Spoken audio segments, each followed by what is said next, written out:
stop, the AMA Motocross Championship, Team USA will be in full colors and numbers.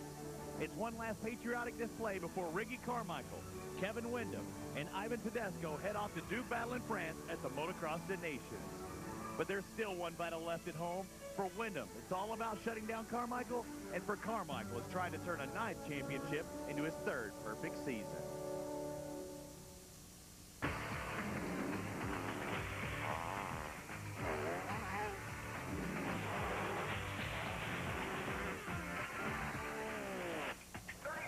Great temperature, great fans, and a great race ahead for AMA Motocross Championships by FMF. And this OLN telecast, as always, presented by the fine people at Parts Unlimited. Welcome, everyone, as the Giant RV Glen, Helen National, Southern California style, round 12 of 12, the final stop here. I'm Robbie Floyd, along with David Bailey. We'll hear from Aaron Bates in just a moment. And David, look at the crowd, always turned out here in Glen Helen. This is the race of motocross, and this is the best racer of all time in motocross, and riding some Motocross the Nation's colors and numbers this week. That's a pretty cool idea. You know, Mark Blanchard of One Industries, they do all the graphics for Factory Suzuki and also for the Works Connection team. Kevin Windham's bike, he had the stuff done early, thought, why don't you run it? And then they got to talking to White Luck at the AMA and thought, you know, the Americans never get to see all this. So gear, helmets, numbers, graphics, the whole deal. This is going to be a special day. Another mention to Loretta Lynn's, the Amateur Motocross National Championship, sponsoring the Donations team, all graduates from Loretta Lynn's. You see the points. Ricky is clinched, but look at that battle for 3rd. Billaman and Fonseca are tied at 352 apiece. First, let's go down to Aaron. What do you got for us, Aaron? The days of 125s and 250s are officially dead. No, I'm not talking about the bikes, I'm talking about the division names. They're now going to be referred to as AMA Motocross and AMA Motocross Light. According to the AMA, the goal was to do away with capacity and displacement. The premier class, which is the AMA Motocross class, will consist of 250s and 454 strokes, and the light class is going to consist of 125s and 254 strokes. This makes it clear, easy to understand, and it's not confusing to the casual fans and enthusiasts of our sport. Change is difficult in any sport, and it's just going to take a little bit of time to adjust to this change. I'm used to it already, David. Motocross Light, the 3rd less calories than your regular motocross? I'm not feeling it. Not feeling it yet. It'll probably be normal in a while. We'll be like, yeah, those old names were stupid, but right now, we need change is awesome. So it's a good tie-in with the AMA Supermoto and Supermoto Lights and Supermoto Unlimited. You see the tie-in that the AMA's trying to put it together and trying to make it easier. As you see practice, that had some difficulty, not with the lights, but the full bore bike. That was a tough crash for Billaman. A simple little tip over for Ricky. But the one for Billaman, he bruised his thigh and jammed both wrists. So it could affect him a little bit today going into his final round in the tie with Fonseca. Could you see the practice times out there, America? 5 seconds faster. Ricky Carmichael over David Billaman. Unbelievable. Cutting the track. You think so, huh? Something's going on. That's way too much time, but it's you know, it's a difficult track with all the hills and stuff. It's typically good for Sebastian Tortelli. He's been fast here in the past. And he's back. Yeah, 2006 I'll be going back to the GPs and doing the MX1 series out there, racing with Stefan and Michael Pichon out there. So it's going to be a great challenge for me, you know, back in the World Championship for a little bit, try to stop Stefan Evert's streak to be world champion and try to get another championship and come back here in 07. KTM give me a great, you know, opportunity to go back out there, develop a new bike that it will bring, you know, 07. I want to give props to Sebastian Tortelli, the 103 there on that factory Suzuki. He had no obligation really to come back. A lot of guys would have just stayed out, rode the World Championships next year, David. Yeah, he looks good out on the track, too. I mean, the way he and Ricky both look, they could be in the podium today. That'd be a nice way to wrap it up for Suzuki and the track. You know, the starters, of course, changed. They moved the start just in front of the cement, so they'll be on dirt once again. Back up to the top of Mount St. Helens. So you go up a little farther now before you come back down. So the guys are getting a lot of air coming back down the hill, and then the typical rutted straightaways heading back into the finish line. Because of the extra sand, this thing's getting even more rutted, and it's a lot rougher. And Nick Way, we saw this happen to Chad Reed at Bud's Creek. Nick Way pushing his bike a long way to try to get back to the starting line. As we take a look at the Honda starting grid, that's the way they are lined up, the same way they are in points. They have the day qualifiers. I want to correct myself. When I said Sebastian, had no obligation. He had tons of obligation. He just chose to upheld that deal with Suzuki, and that's what I wanted to give him a little love for. Yeah, it's just a shame. You know, he's been so strong outdoors over the years when he is out there, but injuries just mess up his career for us. All right, will anybody be able to beat Ricky Carmichael for an overall? He has 9 championships. He's looking for 3 perfect seasons, and Ernesto Fonseca, number 24, with a great start in Villeman on the outside of him. That's some sketchy business. Look at Ricky. Oh, until Ricky comes He's along. like, what, breaking bumps? I don't care. I'll hit it wide open. That's how strong I am. Wyndham just a little bit more flawless around the inside, takes over. And you're seeing the Motocross the Nations team looking pretty good. 1 and 2 right now. Kevin Wyndham followed by Ricky Carmichael.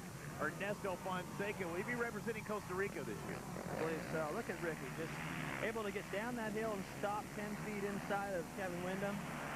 Kevin having a little bit better drive up the hill, though. So this is a good news for the Motocross Nations. I mean, we're supposed to send our best, and looks like they're doing pretty good. It's been this way every week, but this time starting off this way, the crowd is going, come on, Kevin. They want to see a battle today. Oh, I love that little number plate up there, too, also. The yellow background usually signify the 500. Well, that's the case. They're on 500s now. They're 450F. And there's that battle for 3rd place in the championship we've been waiting for. Coming down to this last round, they've been tied the past 2 weeks. And look at Ricky stepping up on the inside, block passing. This is a race. You can tell they are having fun right now, David, because Ricky doesn't get to race like this too often. Ricky just wanted a little bit more on that inside. He does the full-on scrub, hits that rock ledge going up Yamaha Hill.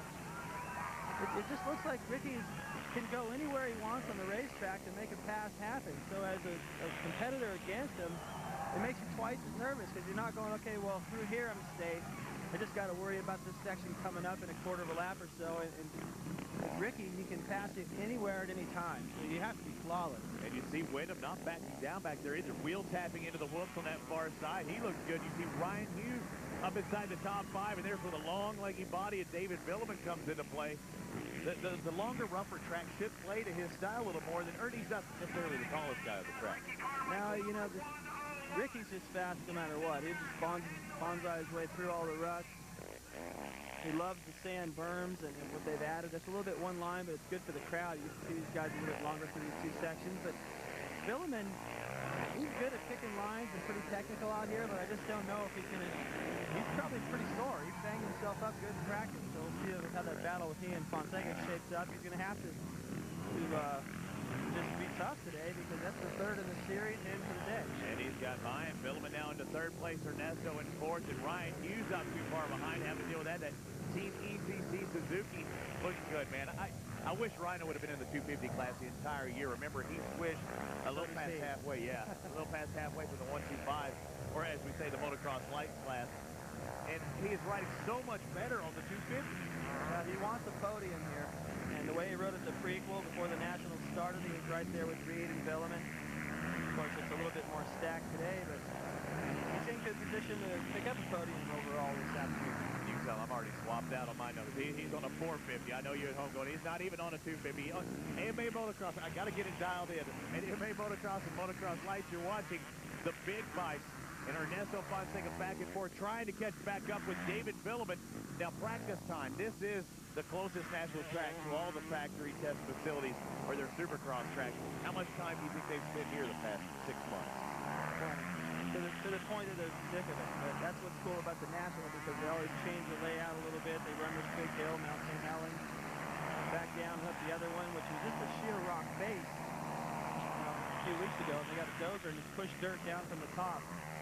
That stuff just fell to the bottom, and it's still a rock face from up there. So there's Sylvester Cortelli on the inside trying to get by Berner. It's the Frenchman making the pass on the Australian. And I don't believe Berner's going to be in the Motocross Nations Team Australia, but you know Tortelli will. And a new ride. And look at these 2 guys going at it. Sebastian looks so good. I hated that he had to get, hurt practicing. I mean, he was very fast this year. Look at his Supercross, which he typically doesn't do that well. Yeah, I mean, it was a good sign that he was having pretty good performances indoors because it's been the story. You usually can't get through those. You get through outdoors and have a chance where you feel like he's a little bit more confident. And right after Houston, injuring that wrist. It was a bad one, too. Coming up on a Supercross section, speaking of Houston, right through here after the big tabletop, riders were jumping in 3 and then 3 more. You see over on the right side, Byrne trying that line, but as cool as it looked, every time somebody would do it, the spectators would all freak out, but it's not that much faster. You see, he didn't gain that much time on Portelli. And you see Cole Siedler sneak in there as well, number 171, a kid who was riding double duty several times throughout the year. Out of Emmett, Idaho, in that BBX MX Champions Honda. Watch out for Cole Siedler, 171. He's not backing down from the factory Kawasaki, one of the only 252 strokes we have in the field. And it looks like he's at Preston just behind him. Well, there we go, the battle throughout the top 10. Cole Siedler in 8th spot right now, but everyone is chasing Ricky Carmichael, definitely the cream of the crop. For the Giant RV, Glen, Helen National, I'm Robbie Floyd with David Bailey, and there is Ricky Carmichael wearing the 101, the same number. He'll represent the United States of America in the Motocross Nation. His teammate on that team, Kevin Wyndham, just behind in second. But look at this battle for 5th place right now. Ryan Hughes has another factory rider on him. It looks like, man, Sebastian is on it today. Just floating to the top of that corner. Barely stayed on the racetrack, but it was good enough to make the pass. You don't just get to get around Ryan Hughes. You make you earn it, you know, and if you pass him, you know, if he's executing his race plan, then he must be doing something pretty good. And he's taking the good line, you know, he's going just fast enough. You've got to be a lot better than Ryan to pass him. Right now, it looks like Portelli, rather, has got things pretty figured out. Yeah, Portelli looking very good, working his way up another position. There's Ricky Carmichael. And look at the gap between 1st and 2nd. Already displaced Kevin Wyndham, and Kevin has a gap over 3rd place in David Villeman. But Wyndham looking for that. He's the one guy that you and I both think can do it. If anybody has a chance to beat Ricky Carmichael for an overall, if not, Ricky will have his 3rd perfect season. Perfect meaning that all the overalls in 1 year, all 12. Mike Burns, 7th place right now. Team Factory Kawasaki, the 252 stroke, trying to hold off that factory Honda 4-stroke just behind him. Travis Preston, factory rider, been up in the top 5, 6 all year long, and yet you don't really hear much about him. He doesn't make big waves in the pit, out on the track. He's not a dirty rider, a great guy. No, I just want him to get on the podium so I can hear what he's going to say. Yeah, I know. It's funny. So funny. It's, you know, he's just riding around, beating the guys he's supposed to beat, but not beating enough of the guys to where, you know, we are going to hear a lot from him. But he's getting a little bit closer. Former 125 Supercross Regional Champion. You see him all over Mike Byrne right now. Look at that off-camber. I mean, it's hard to put into words all the elevation changes. Yeah, you see an uphill mountain, St. Helens, but it is steep. It's steep coming down. Even little off-campers like that. This track is very tough. Yeah, and there's a lot of sweepers like this where your lines are super important. How much speed you carry in, how far ahead you look. Then you've got these little 180s at the bottom of the big uphills. This is where Preston has to stay close in the corner so he can get around Byrne by the top and work this time. Look at him driving by the outside. You know he's going to take that drastic inside, shut down Burner. We'll see if Burner has anything for him. But you're right. I mean, those 180s down at the bottom, I mean, nature's telling you to do one thing, but you probably know you need to square it up and get a good straight drive, you know? Well, if you're on a 250 like Byrne, you have a tough time getting over that step up or up the big hill, so you got to work twice as hard everywhere else. And I think Stewart was over that whole prospect. Yeah. It's a shame to not see him out here, but we will be seeing him soon enough in the U.S. Open. You feel that the 250 has gone by the wayside? Is that the last we'll see of it? Even in Supercross here in rumblings that some of the guys are going to be riding 450s, they would typically be on 252 strokes. Yeah, there's some rumors that even maybe Carmichael may ride a 450 at the U.S. Open. And I think Reed's been testing them, and I think Yamaha wanted Billeman to do it, and he wasn't ready to do it just yet. But 450s are on their way. 129, Jeff DeMint.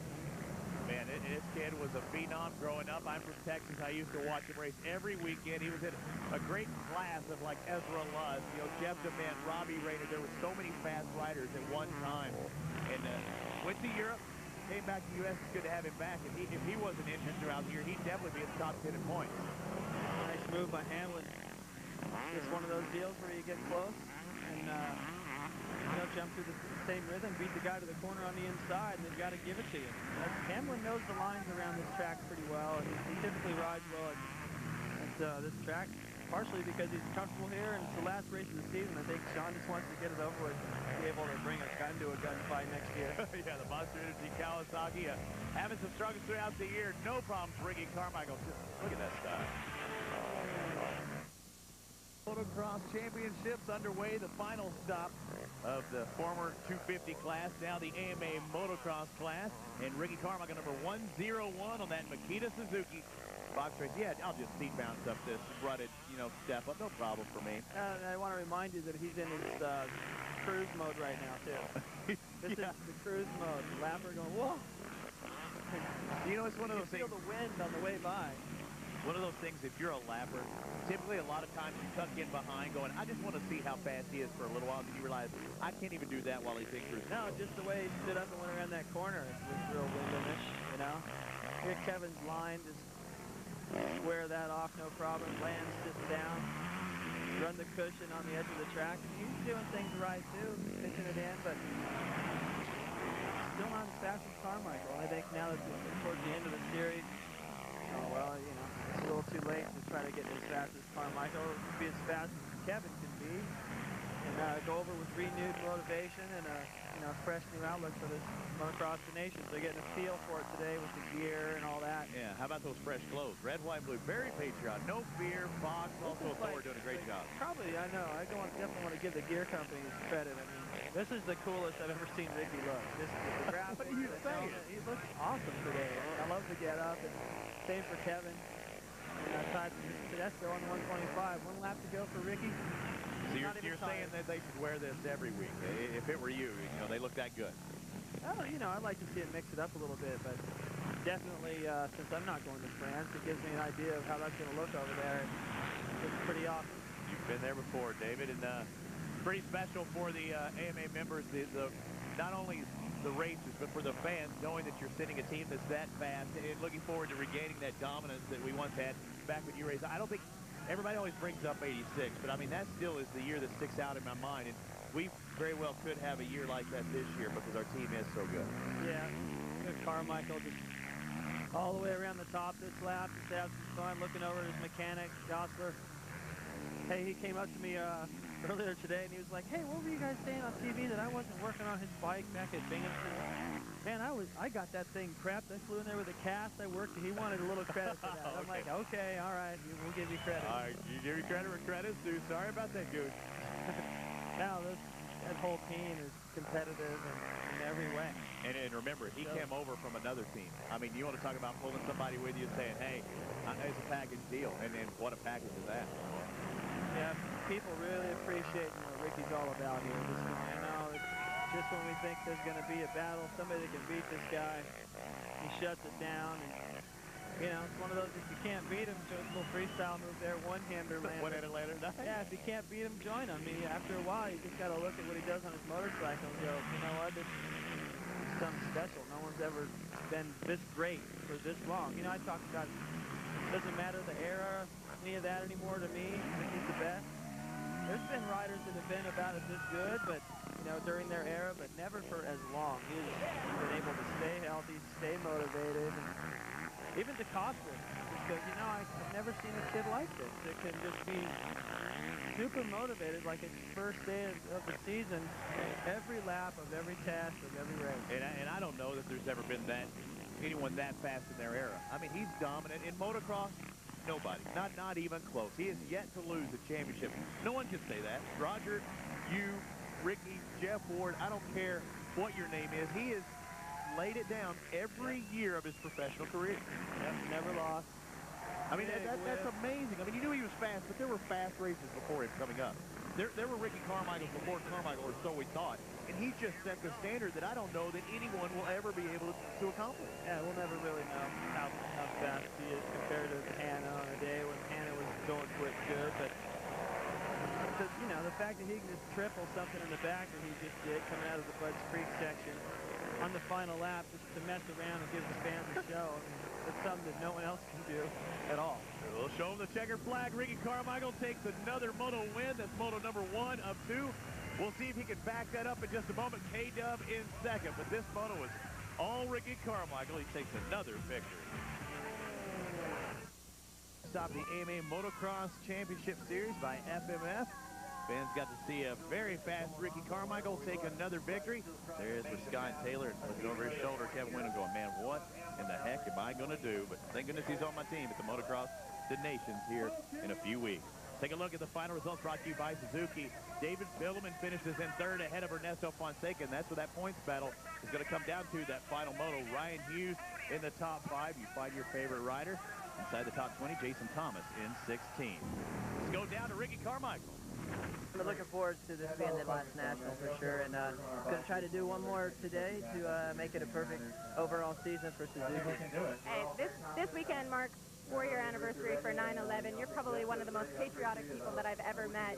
You guys are representing Team USA, going overseas for designations. What's it like being here? Has anything ever been mentioned today, you guys representing the United States of America? You know, I think it's something special. I'm glad to do it for the fans.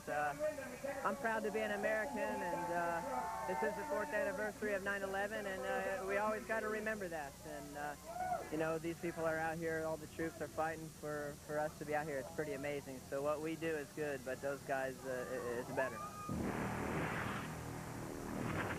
You know, to be honest with you, we're so focused on moving beyond this and getting out of this, and you know, remaining where I'm at. I feel good with second, but I need to be a little bit more competitive. But the last moto isn't the time just to go nuts. I think that a lot of the outdoor series is you know, essentially over. It's time to start looking for the Motocross of Nations. I need to be healthy. He needs to be healthy.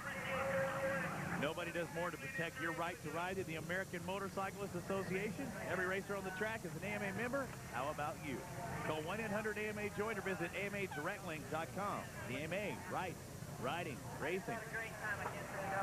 As we take a step away, now it's time to go into the mind of Ryan Hughes. Oh, this could be good. Earmuff. You know, I lost that drive. I lost that rhino in me that always fights and always pushes, and I'm glad that it happened, because now I know for sure that I'm done. Not that I just retired or I retired from an injury or something, because then you're always questioning yourself, but now I know that motivation, that drive is gone, so, you know, I'll never look back. It's something I never thought I'd hear out of Ryan Hughes. Motivation is gone, because he's not lacking in motivation. No, perfect example of how much heart and desire put into it, pushing his bike to the finish line at Delmont. He lost the title and a chain, still managed to find a way to push it up that hill. And picked up so many fans in doing so. I mean, the perseverance just to make that final lap. There he is on the 121st factory Honda rider riding for them on the Motocross Nationals. Riding the KTM team and breaking down after the race. Yep, his last win in Hangtown was a pretty big journey back. Got that win. And Endurocross, his only title there in Las Vegas last year. You see the smile on his face. We thought we were seeing an invigorated Ryan Hughes coming back in the 125 class. Plus, he's been so fast here for so long. Really, it's all about family now for Ryder. Yep. You can't say he didn't give it 120% the whole time he was out there, but his championships are at home now. His racing career's done, but he's far from removed from racing. It's been a long one. It's been a lot of ups and downs. You know, I've had a lot of injuries, a lot of success, a lot of failures. At least it's interesting. And, you know, I've been down many times, more than anybody else, and I come back each time, and I feel that I'm the, you know, I'm not trying to brag, I'm the most determined rider that, to me, that's ever ridden. You know, when you win all the time, I feel it's easy to stay up there and it's easy to stay motivated, but get injured and lose rides and get injured again and lose rides again and lose championships by 3 points and try to keep finding that motivation, that's hard. I put everything I possibly can put into what I've done. I couldn't ride harder, I couldn't work harder, I couldn't have wanted it more, I couldn't think about it more, I couldn't have dissected it more. This is my career, you know, this is what I'm dealt with. So I have no regrets. I have no regrets at all, because I've worked as hard as I possibly can to get what I've wanted to achieve. If I didn't, then I have regrets, like 90% of the riders probably will when they get older. I should have worked harder, I should have wanted it more, I should have done this. There's no shouldas when I'm done. If I don't reiterate, his motocross racing career is over. He'll be riding the off-road. Watch out is all I got to say to everybody else. Look at these two guys. He's not afraid to line up next to Ricky Carmichael. We'll see how that goes down. Moto 2 right after this. To get underway here at Glen Helen at the Giant RV Glen Helen National in Southern California. First, let's go down to Aaron Bates. Well, as we're on our very last 250 moto, one guy that should be out there racing this parade lap and is not is on the sidelines. John Dowd, your farewell tour. You're not even able to be here to race the last race. What happened? Well, I twisted my knee last weekend at Steel City in the second moto, and it just turns out it's a little worse than I thought. You know, I tried riding yesterday. It's still swollen, and I don't have much movement. So I guess my tour ended one race early. You know, all in all, it's been a really great year. I've had some good motos, and you know, everybody's been great this year. It's just making it really hard to think about the farewell thing. A lot of fans are going to be missing you. Not only a great year, but a great career. Let's take a look at some of the highlighted moments in this week's Hearts Unlimited Flashback. The Junkyard Dog. He's named that for a reason. I mean, check out the facilities. I mean, this is how it all started right there in the Junkyard. Back in 1998, Binghamton, New York. You know, he has so many highlights in his career. My favorite one was Hangtown 91, but he went toggle between the 250s and the 125 class. He was one of the best 125 riders, having a battle with Ricky Carmichael when he had that #1 place. And you beat him there, too. You see the rain pouring down. The worse the conditions get, the rougher they get, and especially any race in Southwick, John's always up front. He just started a little bit later and finished later. But it proves that if your desire is there and you have some experience, you can do well no matter what your age. AMA Supercross Championship of the 125 class. Here he is with Jeff Stanton, another flash. That wasn't a love tap. From years back up. That was a Junkyard Dog tap. Yeah, number 16 on the factory Yamaha, showing he had a little, you know, color style there. That was back in the day. You know, when you wear the purples and pinks, you know, and be proud of doing it. That was an Axel thing. Winning overall here at Binghamton. We'll look over, and the crowd always behind Dowdy. I mentioned 91, that privateer moment when he and Doug Henry both, you know, swept the moto. The crowd has been behind him pretty much ever since, because he's the working man's man. I mean, he is just like, you know, you and I out there. He wasn't a spoon-fed motocross racer. He always added something extra to the races, as you can see from his fans, and I'll miss him, just like missing seeing Ryan Hughes out there as well. I will too. Ricky Carmichael is the top of the Honda starting grid because he won Moto #1. You see Richie Owens in that sea of Hondas on that second page. A lot of Southern California talent ready to throw down here in Moto #2. Everyone's objective is to beat Ricky Carmichael. The question is, David, will they do it? Yes, no? No. Okay, thank you. Moto #2, Ricky Carmichael. You'll see him with a different number, not the number 4 he's used to, the 101 this week. And it looks like Ernesto Fonseca with another good start, another start for Billaman on the outside. But again, it's Ricky Carmichael taking the lead going into that down. And oh, man, how about the jar through the hands? You know, unless you ride, you can't appreciate what Ricky's doing there. Ricky's like, I'm going to hit this fast enough to be in the lead, and I don't care how bumpy it is, which one I land. It's like he doesn't care. Like he's going, no matter what I had to do through here at whatever speed, I'm not going to crash because I'm too strong. I'll hang on to the bike. And it's just incredible that he's able to jump off that thing that hard and still not be in the lead. It goes to show you how fast Fonseca's going right now. And Fonseca needs to beat David Billaman. He needs to be up there in the top 2 or 3 spots if he's going to win 3rd overall. And now trying to get by is Ricky Carmichael. Bonsai downhill. He's going to be set up outside. Let's watch this drive going uphill. Ernie a bobble, and it's all over right there. Boy. Ricky makes the right choice every time. Just came down the outside, went, well, Fonseca's too clever. I'm not going to be able to square him off. Down the outside, and, you know, Russell gets a little mistake from Ernesto to make it even easier. Now it's just, see you later. Look at the extra speed he generates. To me, that line just makes more sense. Why get in there and square it when you get in, get right back on the gas and use that wall around the outside? Ernie didn't lose much ground, though, and then just like you talked about, he's not playing follow the leader. You know, he does something wrong on that outside, swaps into that. Oh, speaking of swap, there's Jeff DeMint. Again, going at another top 5 position, but Billaman knows he needs to get up there and get by Ernesto Fonseca if he's going to finish on the podium for the championship. Oh, Ernesto's got a little help having Wyndham in there. So Billaman's, he's got to give them both, and I don't know. That's going to be a tough one to do, but he rode well the first moto. Swap there, too. So you got to keep the gas on. If he stayed off the power right there, it just kept getting worse. But he's got to pass them both for 3rd for the day and overall. You can see Ricky already a little bit of a gap. This looked over already to me. With the whole, you know, suspense we got here is for 3rd in the series. Fonseca looks pretty damn motivated right now. Yeah, he's very, very motivated. And Kevin Wyndham has already wrapped up 2nd place after that first moto. He's just trying to find a way by Carmichael. Now he sees Carmichael chicken out, and he's like, well, That's going to be perfect season number 3 as far as I'm concerned. He said he didn't want to push it too much. It's the last race of the year. You can't do anything about the championship. You have the donations. You have the U.S. Open and a full Supercross season. You shouldn't do anything stupid like that. Why go bonsai at the last race when you That's have what I said earlier. You know, I mean, Ricky's winning this thing, and it's not like Kevin's going to try and adjust his speed now. I think right now he's in a position to help Fonseca. If Ernesto beats Wyndham in this moto, he gets breaks that tie for the series and for the 3rd overall for the day, and Wyndham would still get 2nd overall anyway. So I'd look for something like that to start happening. And one factory Honda rider in Ernesto Fonseca, the Amsoil Chaparral Napster Honda of Kevin Wyndham just behind. And Ernesto, I've mentioned throughout the year, it's a contract year for him. And again, sliding up that off-camber, it's a contract year for him. Have you heard any definitive answer of where he's going for 06? I think it's Honda. He's not really allowed to say, but that would be my guess. I think Ricky's going to stay at Suzuki. You think so? God, how much? Remember, last year there was question coming into the Nationals, you know, where Ricky Carmichael was going to go. He made the switch. It happened very rarely that somebody go from factory Honda to another team. Namely, I have to think of Jeremy McGrath doing it. Just didn't work out for him. He separated, but Ricky made it work when he did go to another team right off the bat. He could ride anything. And he had a lot more time to prepare, right here, and he'd probably get some results out of it. No, he's faster than me. He's definitely a chair racer. It looks like Wyndham's just going, all right, I'll just try not to go any slower, because I'll be back here. What are you saying?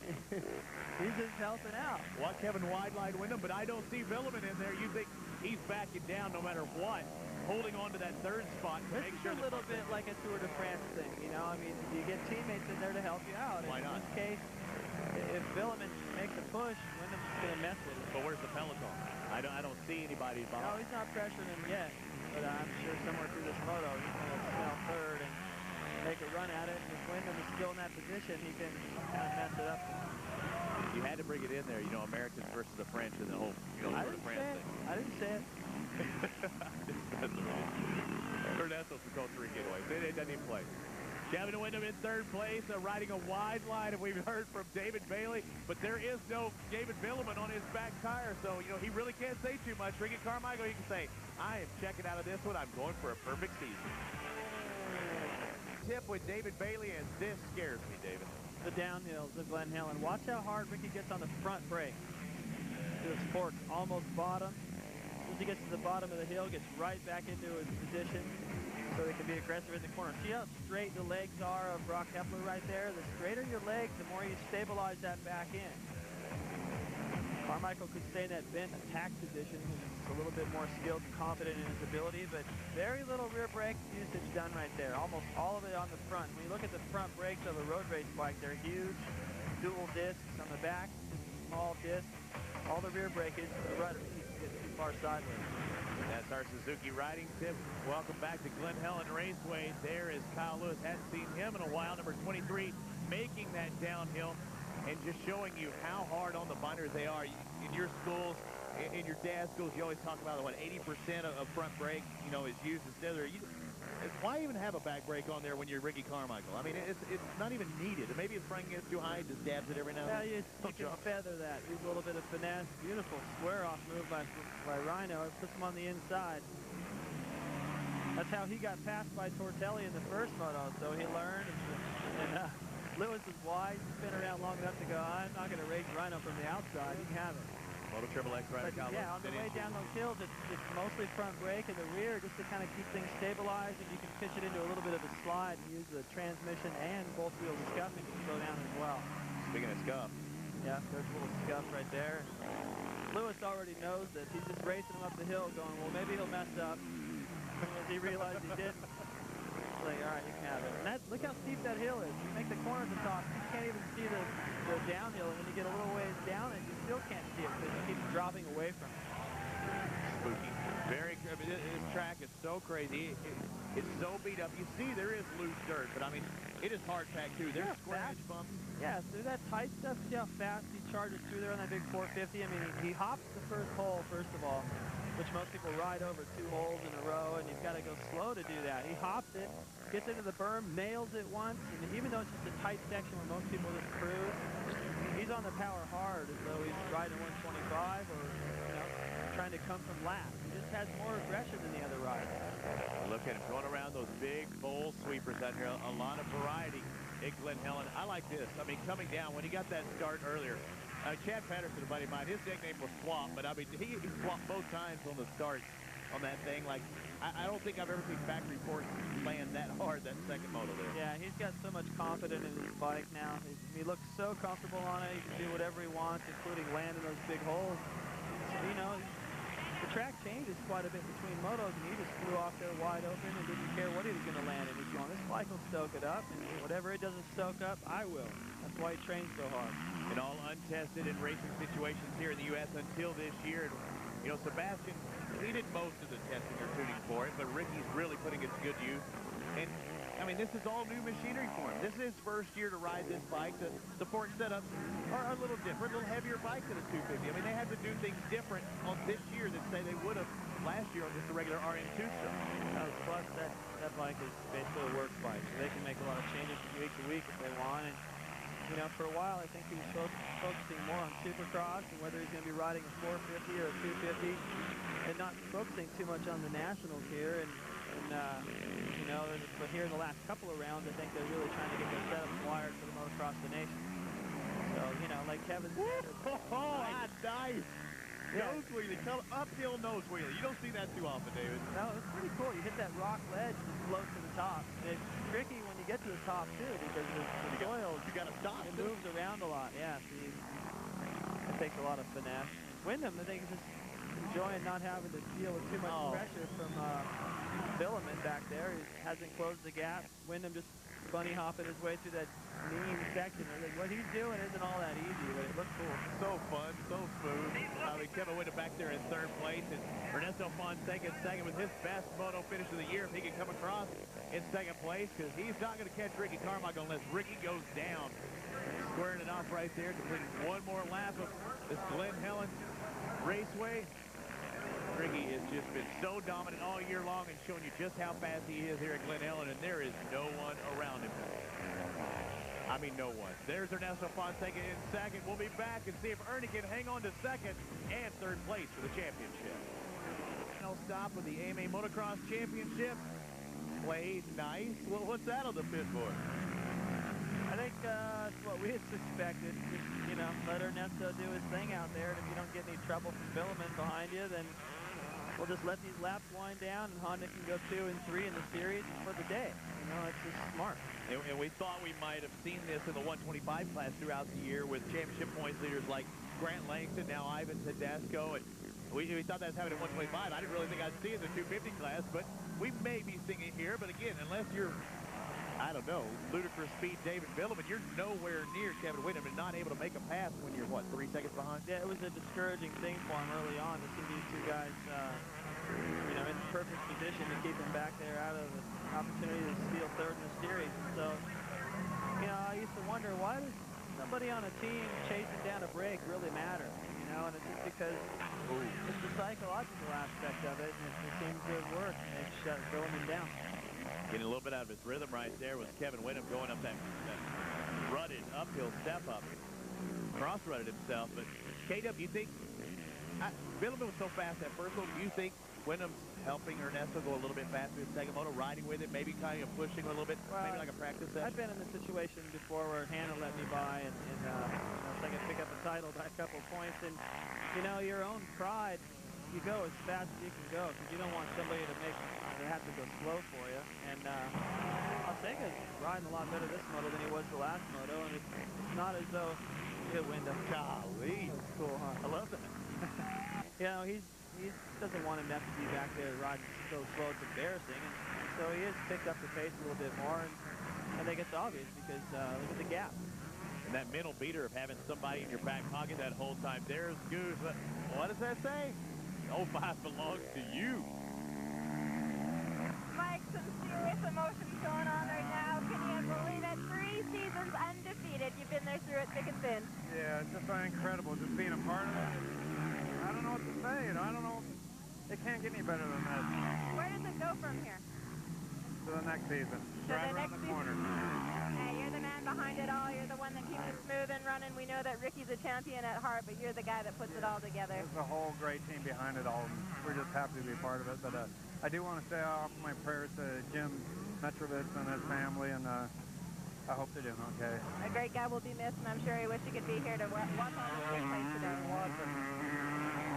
We'll watch Ernesto Fonseca still in second place. Ricky Carmichael, his mechanic. Mike Osler, great relationship. And you know, when Goose got paired up with Ricky, he had to be going, all right, this is going to be good. Much like Jeremy Albrecht got paired up with Bubba. He knew he was in for good things in the near future. Yeah, Ricky's still finding smoother lines out there on the final lap. Like, hey, if there's a few more laps, here's a good spot over here. And yeah, I think Goose is better than Ricky in some senses. And, you know, those guys definitely have a good thing going. You know, they call Ricky Carmichael the greatest of all time. I think there's no doubt about that. Time moves on, and so does Ricky Carmichael with another championship, another perfect season. Remember when O'Mara ran 101 on that white Mugen? Oh, Mugen Honda. Love that thing. Speaking of Mugen, Honda, our Honda highlight, we have the duo on the Hondas. Ernesto Fonseca, Kevin Windham. Nice ride for Ernie. It was. Even though Kevin stayed back there and played nice, they still held a pretty good gap over fourth, and Ernesto earned himself another podium. Every podium that was up for grabs, he took it, just like he did in Supercross a few years ago.